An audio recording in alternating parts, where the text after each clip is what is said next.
時捷鋰電池問題，我哋經常處理。呢個係18到23款卡宴嘅必經通病。今日嚟咗2台同款卡宴都係處理鋰電池問題。呢度真係要吐槽一下保時捷嘅設計。雖然鋰電池體積細、重量輕，但係喐唔喐就鎖死電池，真係好頭大，好頭大，頭大。返原廠換電池要2皮幾，仲要等訂貨，咩車主都頂唔住啦。雖然修復一次只要幾百蚊，但係如果之後使用唔注意嘅話，仲係會再鎖死電池。要徹底解決呢個問題，只可以將鋰電池升級成鉛酸電池。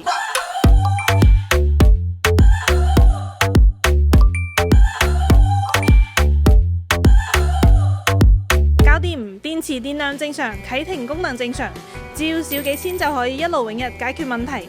鉛酸電池故障率低，日後維護成本亦都係極低。